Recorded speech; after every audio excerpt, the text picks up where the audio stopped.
You hear his voice and something just hits different. It always has, not just the songs, but how he sang them. Elvis Presley, the king, he wasn't just a singer-songwriter, he was a vocal phenomenon. People still talk about it. Music experts, vocal coaches, sound engineers, and they've spent decades pulling apart his recordings. They listen, they analyze, they try to, figure out the magic, and what they've found is pretty incredible. Think about it, this guy, born in Tupelo, Mississippi, learned to sing in church and listening to rhythm and blues, country, and pop on the radio. He didn't have formal vocal training in the classical sense. No opera lessons. But he did things with his voice that are taught in conservatories, things that professional singers spend years trying to master. How did he do that? Was it natural talent? Instinct? A combination of everything? Consider the numbers. He sold over 1 billion records worldwide. That's a staggering figure. His music crossed genres, broke barriers, and touched millions. And a huge part of that impact was his voice. It could be raw and primal like in Hound Dog, then turn tender and romantic in Love Me Tender, then powerful and soulful in Suspicious Minds. Like it's an almost impossible range of expression. Experts have cataloged these techniques, tried to put names to the sounds he made. They've used software to map his pitch, his dynamics, his timbre. Dr. Albin Zach III, a musicologist at SUNY Albany, often discusses the complex sonic presence of Elvis's voice in his work, noting its layered influences. Back in the late 1950s, when rock and roll was new, nobody was dissecting vocal techniques like this. Now, we have the tools. We can hear things that we're just feeling then. And what we're finding isn't just a bunch of random tricks. It's a cohesive, often brilliant approach to singing that redefined what a popular male vocalist could do. They say there are 19 distinct vocal techniques that Elvis employed, ones that music experts have isolated and studied.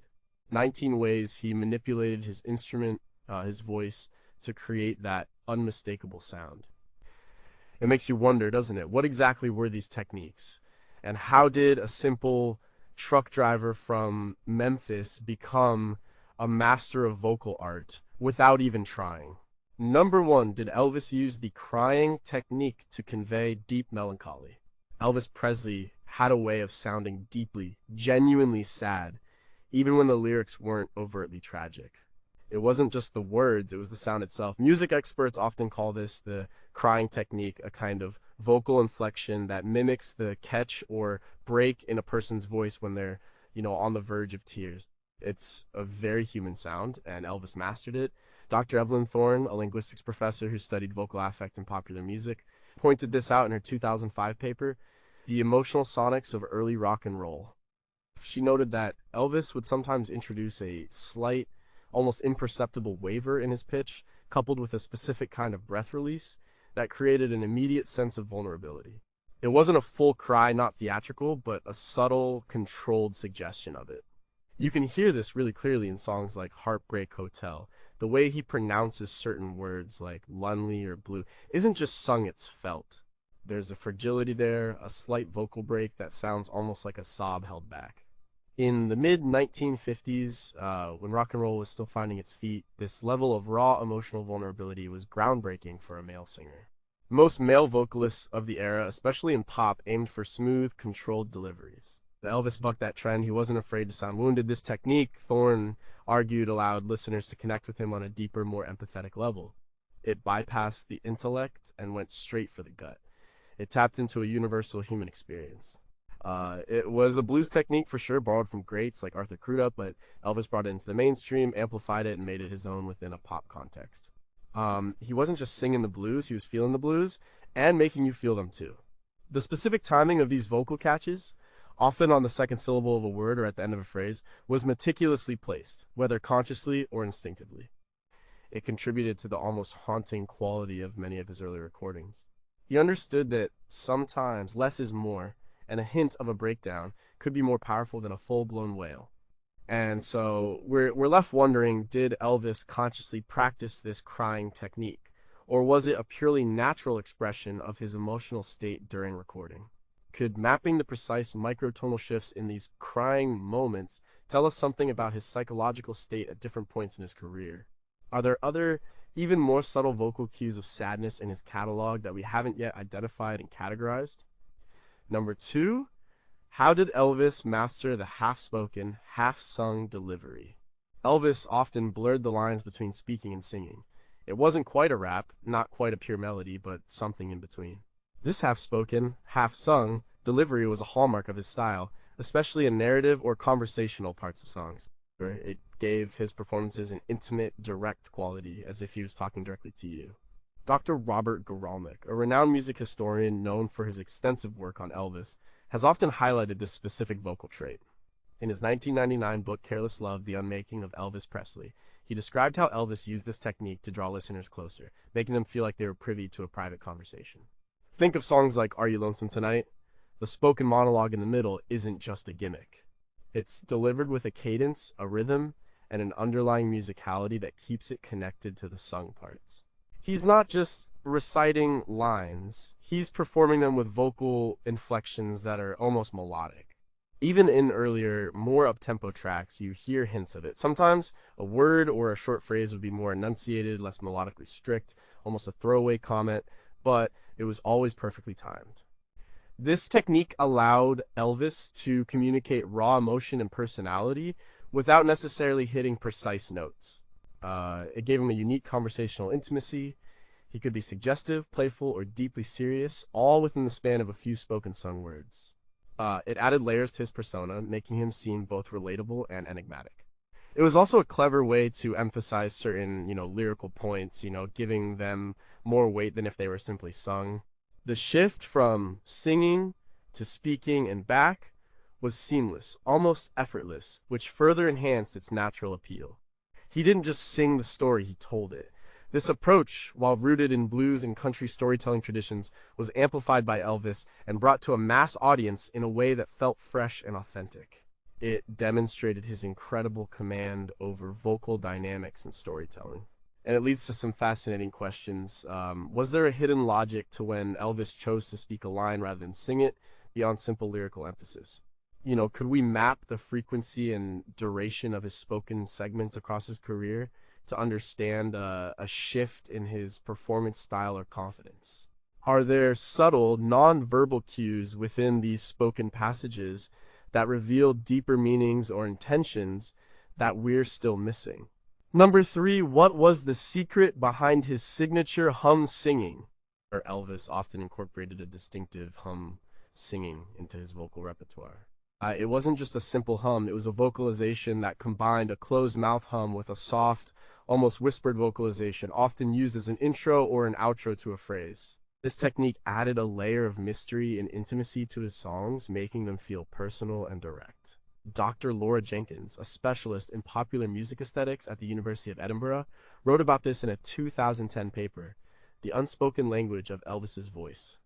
She describes how this hum singing created a unique sonic texture, almost like an internal monologue being shared externally. You hear it in tracks like Mystery Train or even subtly woven into ballads. It's that barely audible, breathy hum, often leading into a line or following one, that creates a sense of anticipation or reflection. It's like he's gathering his thoughts or letting a thought trail off into the ether. This wasn't merely a lack of confidence or a warm-up, it was an integral part of his phrasing and emotional delivery. It added a certain rawness and unpolished authenticity that resonated deeply with listeners. This hum singing technique also served a practical purpose. It allowed him to control his breath and transition smoothly between different vocal registers. But more importantly, it was a profound emotional tool. It could convey tenderness, uncertainty, or a deep sense of longing without needing explicit lyrics. It tapped into the power of implication, letting the listener fill in the emotional blanks. It made his voice feel closer, more vulnerable, almost like he was singing directly into your ear. This was something different from a standard vocal warm-up or a simple harmonic hum. It had a character all its own. It was a vocal signature that became instantly recognizable and deeply impactful, hinting at a connection that went beyond just the words of the song. It was a sound that spoke volumes without speaking at all. This leads to some interesting questions. Was the hum singing a completely spontaneous act each time, or did Elvis develop specific variations he deployed for different emotional effects? Could a detailed acoustic analysis of these hums reveal consistent microtonal patterns that we haven't yet connected to broader musical or emotional structures in his songs? What unspoken narratives or subconscious messages were conveyed through these seemingly simple vocalizations that we might still be overlooking? Number 4, how did Elvis utilize the power of a barely audible whisper? Elvis could sing at full throttle, but he also had an incredible command of extreme vocal softness. The barely audible whisper was a technique he used to create intense intimacy and vulnerability, drawing the listener in very close. It was a conscious choice, not just a matter of volume. Dr. Jonathan Reed, a sound engineer and music production expert who's lectured extensively on vocal mic techniques of the 20th century, often highlighted Elvis's skill here.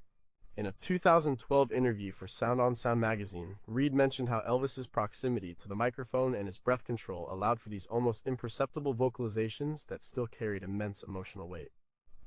You hear this in songs like Love Me Tender. Like there are moments where his voice drops to a level that feels almost like a secret being shared.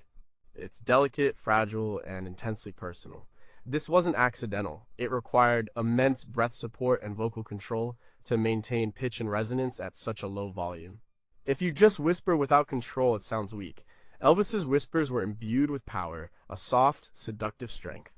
This technique created a striking dynamic contrast with his more powerful singing. The shift from a full voice to this fragile whisper could be incredibly dramatic, amplifying the emotional impact of the lyrics. It made the listener lean in, physically and emotionally. It was a form of vocal seduction. This wasn't just quiet singing, it was a specific vocal texture, often breathy, with a close mic quality that made it feel as if he was right there with you. It was a testament to his understanding of his instrument and how to manipulate it to convey a wide range of emotions, from tender love to profound sadness. He knew exactly how to make a whisper shout louder than a scream. This deliberate use of extreme quietness became a signature element, showcasing a vocal subtlety that went beyond the raw energy of his initial rock and roll persona. So, we have to ask, was there a systematic way Elvis chose which words or phrases received this barely audible treatment, or was it purely spontaneous in the moment? Can modern sound analysis isolate the precise vocal cord behaviors during these whispers to show how he maintained resonance without volume? What unconscious, emotional responses were triggered in listeners by this intimate whisper, and how much did it contribute to his broader appeal? Number 5. When did Elvis first employ the gospel shout, and why was it so powerful? The gospel shout is a powerful, uninhibited vocal burst, often sung at the top of one's lungs with a distinct resonant quality. It's a sound rooted deeply in African American gospel traditions, and Elvis, having grown up steeped in this music, absolutely owned it. Well, Dr. James Miller, a professor of ethnomusicology at the University of Tennessee, explored this extensively in his 2008 book, Voices from the Chapel, the Gospel Roots of Rock and Roll. He highlighted how Elvis integrated the fervor and raw emotion of the gospel shout into his secular music, electrifying audiences.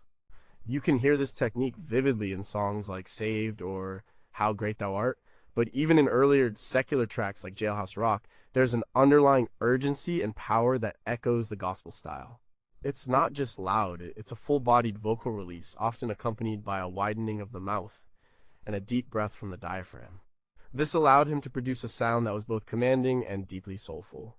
It was a vocal expression of unbridled passion, a call and response in his own voice, often building to a climax. The gospel shout wasn't just about volume for Elvis, it was about conveying conviction, joy, or anguish with absolute sincerity. It was a technique that demanded total vocal commitment. It broke through the polite, measured singing styles of the time, bringing a raw, almost visceral energy to popular music. When Elvis unleashed a gospel shout, it was an undeniable force, filling the room and captivating the audience. It showcased his ability to draw from diverse musical wellsprings and infuse his performances with an authentic, soul-stirring power that transcended genre boundaries. This technique, honed from years of listening and singing in church, became a cornerstone of his live performances and studio recordings, demonstrating the depth of his musical roots. And this begs some intriguing questions. Did Elvis consciously modify the traditional gospel shout to fit his rock and roll or pop context, or was it a purely natural, unadulterated expression? Could a comparative analysis of his secular and gospel recordings reveal subtle differences in his shout technique, suggesting adaptation? What physiological changes in his vocal cords and respiratory system allowed him to produce such powerful, sustained shouts without damage, particularly later in his career? Number 6. How did Elvis master the controlled breath intake for dramatic effect? Elvis had a fascinating way of taking a breath. It wasn't just about inhaling for air, it was part of the performance. The controlled breath intake technique involved him taking a clearly audible, sometimes even slightly gasping, breath right before a significant phrase or high note. This wasn't accidental, it was a deliberate choice that heightened the drama and anticipation for the listener. Dr. Anna Lindstrom, a vocal coach and performance analyst, discussed this in her 2015 online seminar, The Art of the Pre-Phrase Pause. She explained how Elvis used this as a micropause, building tension before delivery. You can hear it prominently in many of his live performances and studio recordings, especially in ballads or emotionally charged songs. Think of a powerful note in Suspicious Minds or a key phrase in Bridge Over Troubled Water. There's often a distinct audible intake of breath, a quick gasp that signals something important is about to happen. This technique made the listener lean in, waiting for the impact of the upcoming words or melody. It was like he was gathering all his strength or preparing for an emotional outpouring. This controlled breath intake wasn't just about vocal mechanics, it was a psychological tool. It conveyed effort, vulnerability, or intense focus. It made the performance feel more immediate, more human, and less like a sterile studio recording. It broke the fourth wall between singer and audience, making them feel part of the moment. He transformed a necessary physiological act into a dramatic device, adding another layer of texture to his already complex vocal delivery. This deliberate vocal gasp became a subtle but powerful signature, demonstrating his intuitive understanding of how to command attention and create emotional connection through even the smallest vocal gestures. It showed he knew how to use every part of his voice and even his breath as an expressive tool. So we're left to ponder, was the audible breath intake always intentional, or did it sometimes merge with unconscious habits that became part of his signature? Could analysis of the acoustic properties of these breaths, their duration, volume, and timbre reveal specific emotional states Elvis was attempting to convey? Did this technique contribute to a sense of vulnerability or authenticity that resonated more strongly with audiences than a perfectly seamless vocal performance? Number 7. What role did vocal fry play in Elvis's cooler, edgier sound? A vocal fry, that low, creaky, almost rattling sound produced at the lowest register of the voice, is often used by modern singers for a relaxed, sometimes edgy effect. But Elvis was doing it decades ago. He deployed vocal fry not as a weakness, but as a stylistic choice, adding a layer of cool confidence or a hint of world weariness to his phrases. Dr. Adrian Blackwood, a cultural historian specializing in 20th century American music, highlighted this in his 2011 article, The Gritty Edge Vocal Fry in Mid-Century Popular Music, noting Elvis's early and effective use of the technique. You can distinctly hear his vocal fry at the end of phrases in many of his early rock and roll tracks. When he'd sing, "Well, since my baby left me, I found a new place to dwell. In Heartbreak Hotel," that very last word often drops into a subtle fry. It's not forced, it's a natural decay of the vocal cord vibration, but it's controlled. It gave his voice a certain gritty texture and authenticity that separated him from the smoother, more polished crooners of his time. It added a layer of nonchalance or even defiance. This technique allowed Elvis to convey a sense of coolness, a relaxed swagger, without needing to overtly shout or strain.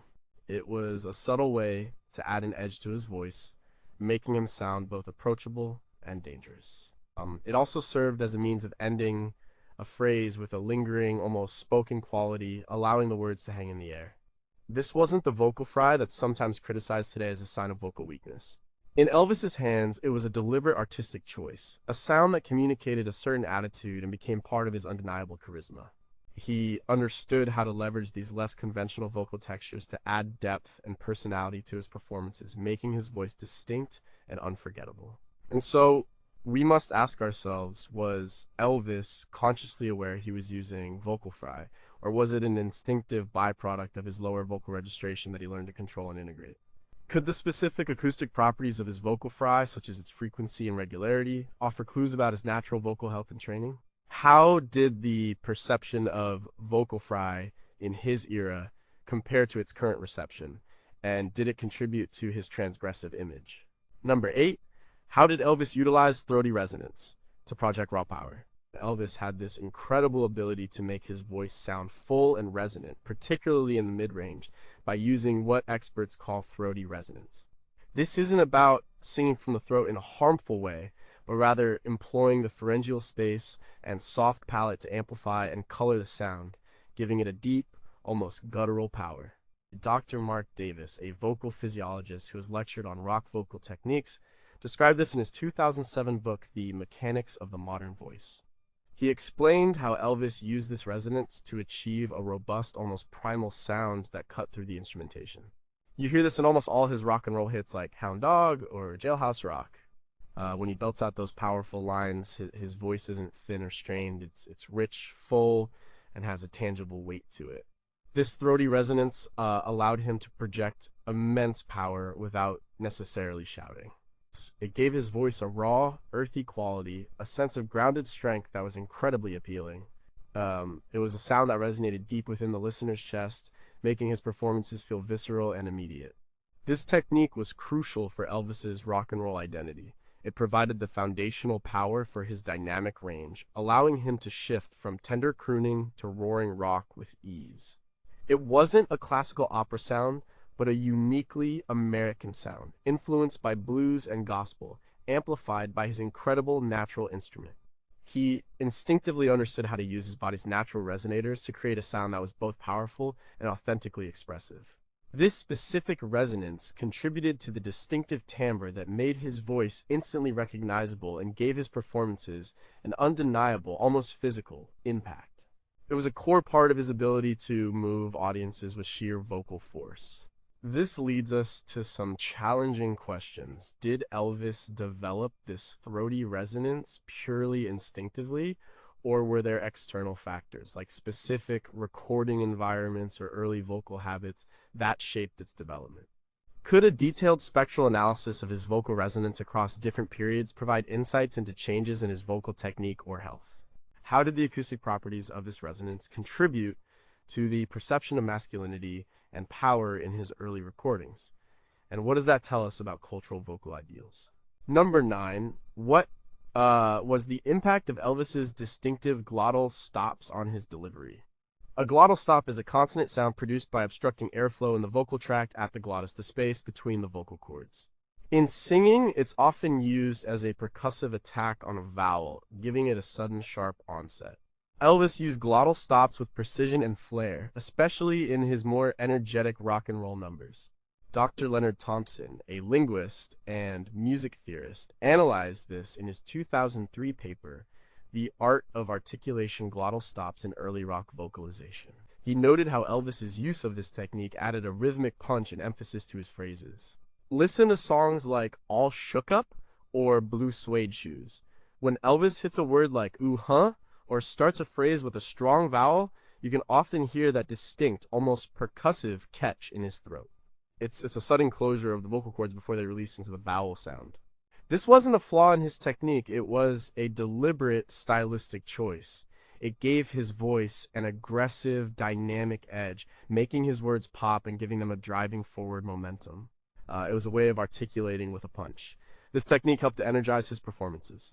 It added a rhythmic crispness, making his vocal lines feel urgent and immediate. It was particularly effective in early rock and roll, where the raw, unpolished energy was part of the appeal. The glottal stop was a way for Elvis to stamp his authority on a phrase, to make certain words stand out and demand attention. It was a subtle but powerful accent, a percussive element that complemented the guitars and drums.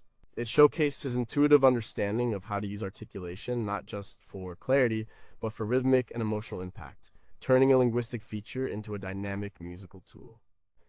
And so, we're left to wonder, did Elvis's extensive use of glottal stops contribute to any specific vocal fatigue or damage over time, and were there subtle changes in his application of them as he aged? Could we map the frequency and intensity of his glottal stops to track his level of aggression or excitement within a song or across different eras? Is there a cultural or regional linguistic basis for his pronounced use of glottal stops that goes beyond mere stylistic choice? Number 10. How did Elvis employ dynamic shifts to build emotional tension? Elvis was a master of dynamic range, moving seamlessly from soft whispers to powerful shouts, but it was his ability to execute sudden, dramatic dynamic shifts that truly built tension and released emotion. He didn't just sing loud or soft, he transitioned between them with breathtaking speed and control. Professor Clara Benton, a vocal performance coach and author of The Expressive Voice, often cited Elvis as a prime example of dynamic mastery in her 2014 book. She emphasized that these shifts weren't random, but served a clear dramatic purpose within the song. You can hear these dramatic shifts in countless Elvis songs. In Suspicious Minds, for example, he might drop his voice to an almost pleading whisper before erupting into a powerful, full-throated belt on the chorus. This sudden change in volume and intensity would grab the listener's attention, emphasizing the emotional roller coaster of the lyrics. It created moments of intimacy followed by moments of raw power, pulling the listener into the song's narrative. These dynamic shifts were more than just variations in volume, they were emotional indicators. A sudden drop in volume could convey vulnerability or secrecy, while a sudden surge could express passion, anger, or urgency. This technique required incredible breath control and vocal flexibility, allowing him to navigate these changes without losing pitch or vocal quality. It was a testament to his intuitive musicality and his innate understanding of how to manipulate sound to tell a story and move an audience. He knew that contrast creates drama, and he wielded dynamic shifts like a master storyteller, building and releasing tension with every phrase. This precise control over his vocal output was key to making his performances consistently engaging and emotionally resonant. And this leaves us with some big questions. Did Elvis plan his dynamic shifts meticulously, or were they largely improvised in the moment of performance, reflecting his emotional state? Could we correlate the magnitude and speed of his dynamic shifts with critical narrative points in his songs, revealing an underlying structural intent? How did the sound engineers of his era capture such extreme dynamic range, and did their techniques influence how he employed these shifts in the studio? Number 11. How did Elvis use melisma to add soulful flourishes? Melisma is the singing of a single syllable of text while moving between several different notes in succession. It's a common technique in gospel, R&B, and soul music, and Elvis, heavily influenced by these genres, used melisma to add soulful flourishes and emotional depth to his vocal lines. Dr. Marcus Green, a musicology expert specializing in African American music forms, explored Elvis's use of melisma in his 2009 journal article, From Church to Chart, The Melismatic Journey of Rock's First King. He noted that Elvis's melismas were often subtle but highly effective, enhancing the blues and gospel roots of his style. You can hear these soulful runs in many of his recordings, particularly in later career songs like Suspicious Minds or In the Ghetto, but also hints of it in earlier blues-influenced tracks. Instead of singing a syllable on just one note, he'd glide through two or three, adding a rich, expressive embellishment. It wasn't about showing off vocal acrobatics, though he certainly had the chops. It was about infusing the words with more feeling, giving them a yearning or celebratory quality. This technique allowed Elvis to stretch out a moment, to draw out the emotional content of a single word. It made his singing sound more organic, more improvisational, and deeply rooted in the traditions of black spirituals and blues singers. It was a way of making his voice bend and twist, with the emotion of the music, conveying a sophisticated musicality that transcended simple pop melodies. The precision and taste with which he applied melisma demonstrated his deep understanding and respect for the musical traditions that shaped him. He used it to elevate his songs, making them resonate with a soulful authenticity that was hard to replicate. And we're left with some thought-provoking questions. Did Elvis develop distinct melismatic patterns for specific emotional states, or were his vocal runs more spontaneously improvised? Could a detailed comparison of his melisma with that of his gospel and R&B influences reveal unique adaptations or innovations he introduced? What role did melisma play in connecting his audience to the spiritual or emotional core of his songs beyond the literal meaning of the lyrics? Number 12. What was the significance of Elvis's rhythmic playfulness with phrasing? Elvis often didn't just sing the notes exactly as written on the page or strictly on the beat. He engaged in rhythmic playfulness, sometimes lagging behind the beat, sometimes pushing slightly ahead, creating a feeling of spontaneity and swing. This sophisticated manipulation of time was a cornerstone of his unique phrasing. Dr. Paul Kingsbury, a cultural geographer who has studied the rhythm and timing in popular music, touched on this in his 2006 book, Mapping the Beat: The Geography of Groove.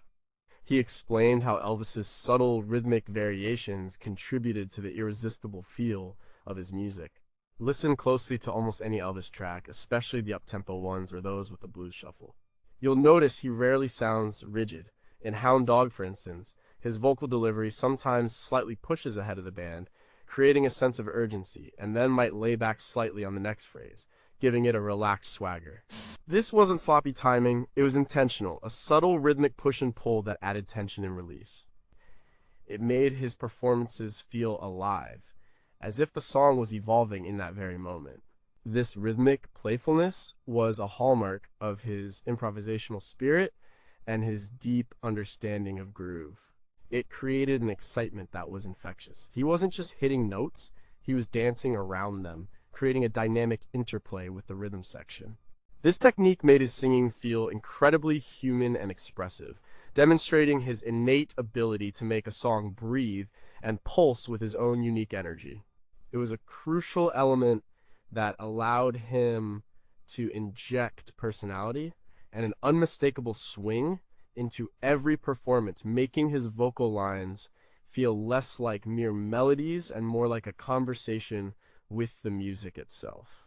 This makes us wonder, was Elvis's rhythmic playfulness a purely instinctive ability, or did he consciously refine it through extensive exposure to jazz, blues, and country traditions? Could we quantify the degree of his rhythmic deviation from a strict tempo and correlate it with the groove or emotional impact reported by listeners? How did his band members adapt to his flexible timing? And did this create a unique synergy that was vital to the Elvis sound? Number 13, how did Elvis master the art of the vocal slide or portamento? The vocal slide, also known as portamento, is when a singer glides smoothly from one note to another through all the intervening pitches, rather than hitting them distinctly. It's a classic technique in blues country and early rock and roll, and Elvis used it with incredible skill and emotional impact. Dr. Bethany Hughes, a historical musicologist with a focus on 20th century American vocal performance, wrote about this in her 2013 article, Bending the Rules: Vocal Slides as Expressive Devices in Mid-Century Pop. She highlighted how Elvis used slides not just as a stylistic flourish, but as a way to convey longing or pain. You can hear Elvis's vocal slides everywhere. In Blue Moon, his voice seems to stretch and pull between notes, creating a mournful, almost ghostly effect. In That's All Right, his more upbeat slides add a playful, raw edge. It wasn't just about moving between notes, it was about the journey between them. These slides could be slow and languorous, conveying sadness or tenderness, or quick and sharp, adding a jolt of energy. They were a fundamental part of his blues and country vocabulary, helping to bridge the gap between spoken word and pure melody. This technique made his voice incredibly expressive and fluid. It allowed him to color individual words and phrases with subtle emotional nuances that a fixed-pitch delivery couldn't achieve. The vocal slide was a tool for conveying yearning, swagger, or pure raw emotion, often reflecting the influence of artists like Hank Williams and Big Boy Crudup. It gave his singing a natural, unstudied feel, as if the emotions were too strong to be contained by discrete notes. He understood how to bend pitch to his will, making his voice feel pliable and deeply connected to the heart of the song, becoming an integral part of his signature sound and an homage to his diverse musical roots. And this leaves us with some puzzling questions. Did Elvis's preferred direction or speed of vocal slides change over his career, and what might that indicate about his evolving emotional landscape or vocal control? Could a systematic analysis of his slide usage reveal connections to specific lyrical themes or musical contexts that are not immediately obvious? How did the cultural understanding of the vocal slide evolve from its blues and country origins to its popularization by Elvis, and what does this say about musical appropriation and appreciation? Number 14, what made Elvis's vocal growls so visceral and appealing? Elvis had a distinctive vocal growl, a rough, guttural sound produced in the back of the throat, often used for emphasis or to convey aggression, passion, or sexiness. It was a raw, primal sound that sent shivers down spines and was a definitive part of his rebellious image. Dr. Arthur Finch, a music sociologist, discussed this in his 2001 book, The Voice of Rebellion, Sound, and Social Change in 1950s America. He noted that Elvis's growl was an unfiltered expression that challenged the prevailing vocal norms of the time. You can hear the Elvis growl in its full glory in songs like Hound Dog or Trouble. It wasn't always a full-on roar, sometimes it was a subtle, almost purring undertone, a controlled rasp that added texture and danger to his voice. When he'd let out that low, rumbling growl, it was a sound that was both exciting and a little bit scandalous. It communicated a raw, untamed energy, a sensuality that was new and captivating for a mass audience. It made his performances feel authentic and incredibly powerful. This technique allowed Elvis to communicate a range of intense emotions without relying solely on melody.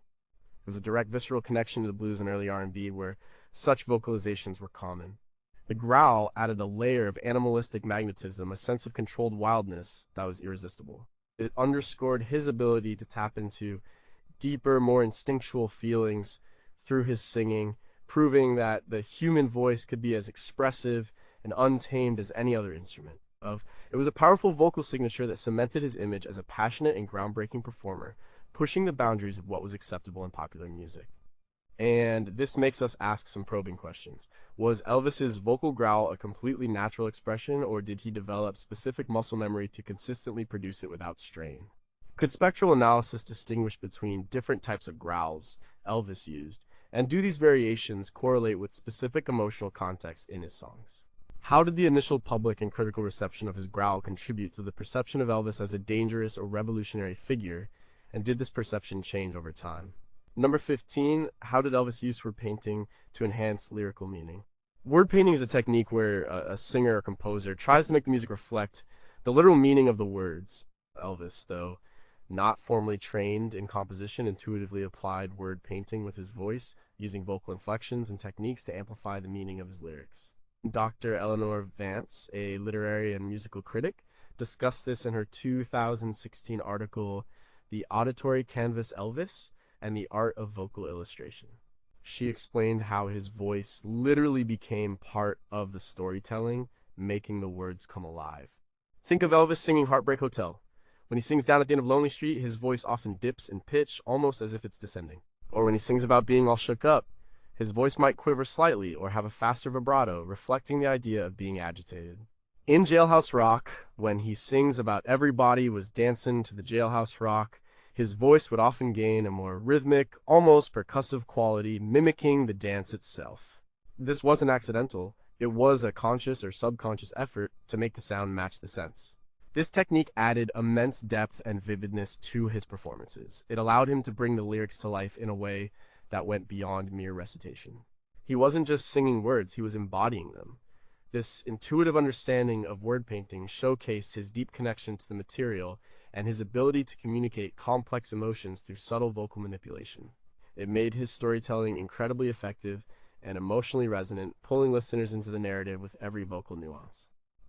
It underscored his genius as a vocal interpreter, proving that a singer's voice could paint pictures just as vividly as any instrument. And so, we must wonder, was Elvis's word painting an entirely instinctive act, or did he observe and imitate this technique from earlier vocalists he admired?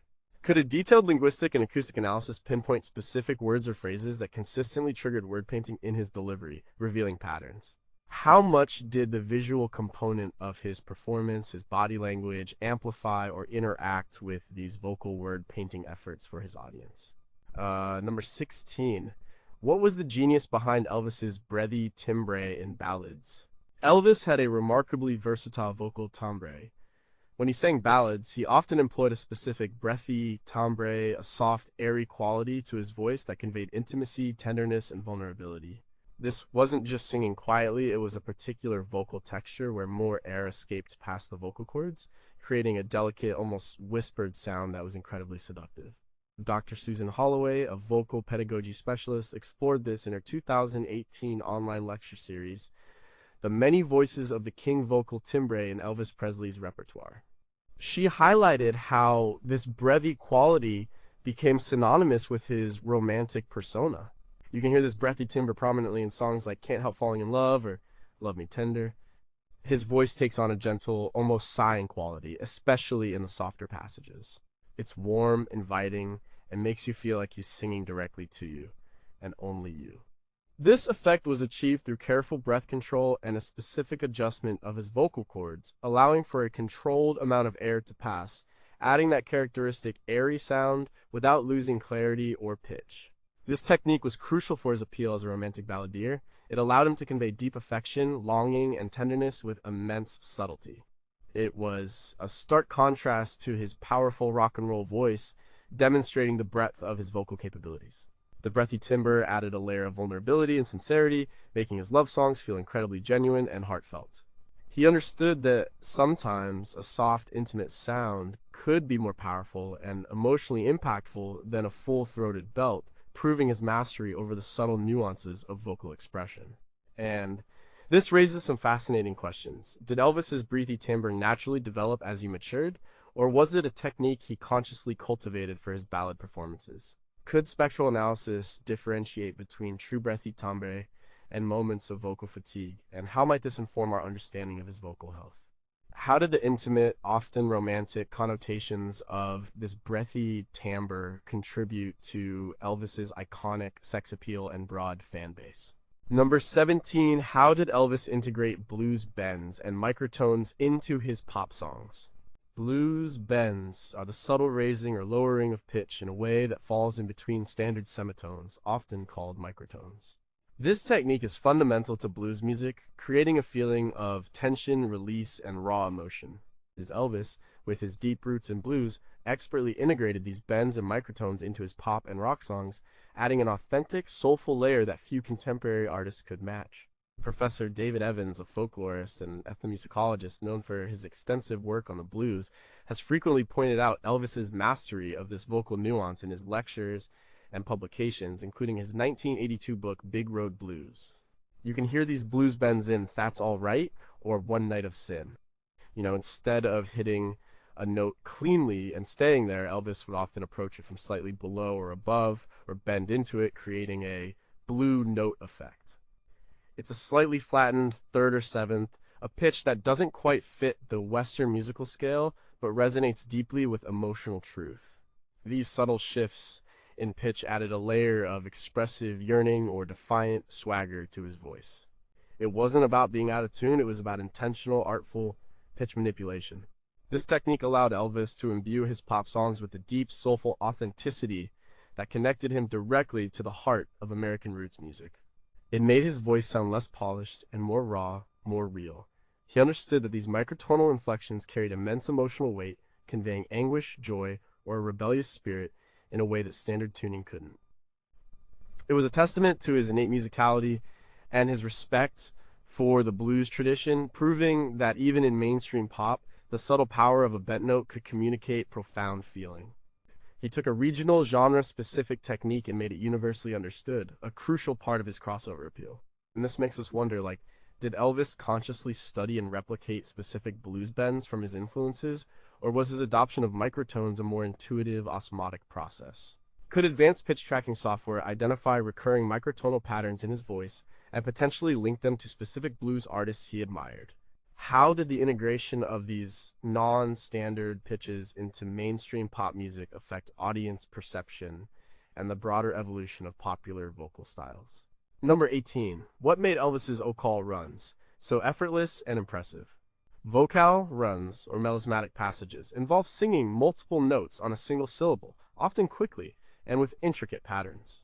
While related to Melisma Chapter 11, runs refer more to complex, extended sequences of notes. Elvis executed these runs with an apparent effortlessness that belied their technical difficulty, adding dazzling vocal acrobatics to his soulful delivery.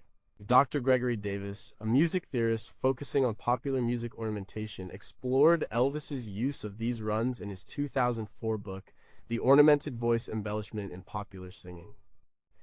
He emphasized that Elvis's runs were always tastefully deployed, serving the song rather than overshadowing it. You can hear Elvis's vocal runs in songs like American Trilogy, or even subtle ones in earlier tracks like I Got a Woman. Instead of just singing a straightforward melody, he would occasionally unleash a rapid-fire sequence of notes, cascading up or down the scale.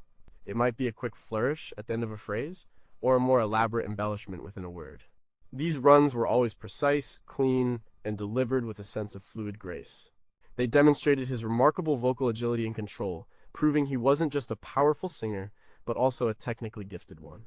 This technique allowed Elvis to showcase his vocal prowess, adding a layer of sophistication and excitement to his performances. It was a clear nod to his gospel and R&B influences, where such vocal dexterity is highly prized. These runs were never gratuitous. They were always integrated organically into the melody, enhancing its emotional impact, or simply adding a moment of pure vocal beauty. He understood how to deploy these impressive displays of vocal skill with a light touch, making them feel like a natural extension of his already expressive voice. It added to the aura of his legend that he could do all this without formal training. And so we're left to ask, were Elvis's vocal runs meticulously rehearsed, or was a significant portion of their complexity and fluidity improvised during performance? Could a comparative analysis of his vocal runs across different live and studio recordings reveal a progression in their technical complexity or emotional intent? What physiological advantages or innate talents allowed Elvis to execute such impressive vocal runs with seemingly effortless grace throughout his career? Number 19, could Elvis's vibrato be a hidden language? Vibrato is the natural, slight, rapid fluctuation in pitch that gives a singing voice warmth and resonance. But Elvis's vibrato was often distinct, sometimes fast, sometimes intense, and always emotionally charged.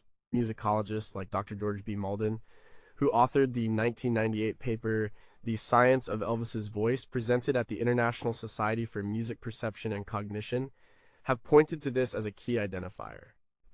He detailed how Elvis's vibrato rate often exceeded typical operatic rates, sometimes hitting 6 to 7 cycles per second, and was used not just as decoration, but as a dramatic device. Think of early recordings like Heartbreak Hotel, where the vibrato adds a nervous, almost trembling quality to his voice, perfectly capturing the song's desolate mood. Later, in ballads such as Can't Help Falling in Love, his vibrato became smoother, more sustained, conveying profound tenderness and vulnerability. It wasn't just a natural occurrence, it was often controlled, a conscious choice to imbue certain words or sustain notes with more emotion. Many voice coaches of the era, though not working directly with him, cited his natural talent for such vocal control, noting how he intuitively modulated its speed and intensity. This controlled vibrato was a core part of Elvis's expressive toolkit. It allowed him to color his voice with specific emotional nuances, making his performances incredibly dynamic and engaging. A faster vibrato could convey excitement or distress, while a slower, wider vibrato might communicate deep sadness or passionate romance. He instinctively knew how to manipulate this fundamental vocal attribute to amplify the emotional message of his songs, turning a basic vocal phenomenon into a sophisticated artistic statement. This mastery over vibrato was a testament to his innate musicality and his uncanny ability to connect with listeners on a profoundly emotional level, solidifying his status as a vocal legend. And this leads to some truly shocking questions. Did Elvis consciously control the speed of his vibrato to match different emotional states in a way we haven't fully documented or understood? Could the consistency and variations of his vibrato rate across decades offer hidden clues about his underlying vocal health and psychological state that we haven't considered? Is there a hidden pattern in his vibrato use that tells a story about his artistic development or emotional journey that goes beyond simple musical analysis?